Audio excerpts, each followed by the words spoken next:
សួស្តីបងប្អូននេះជាត្រី Shad ដែលយើងស្ទូចបាននៅថ្ងៃមុនហើយនេះនាំអារម្មណ៍បងប្អូនមកមើលការស្ទូចត្រី Shad ម្ដងហើយការស្ទូចនេះគឺអត់ដូចស្ទូចរាល់ដងទេអានេះគឺយើងគ្រាន់តែដាក់ផ្លែស្ទូចចូលទៅក្នុងទឹកហើយរងចាំត្រីវាស៊ី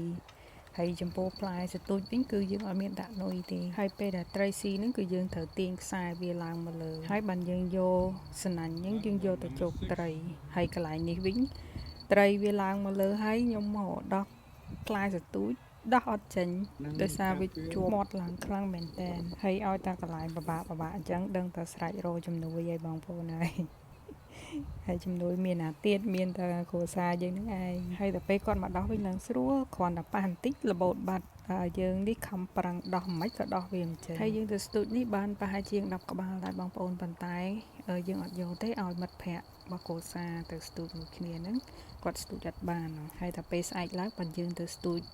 យកខ្លួនឯងម្ដងទៀតនៅខាង Oregon Side ហើយសម្រាប់វីដេអូថ្ងៃនេះក៏មានតែប៉ុណ្្នេះទេអរគុណបងប្អូនសម្រាប់ទស្សនាជួបគ្នាខ្ញុំនៅវីដេអូក្រោយទៀតសូមអរគុណ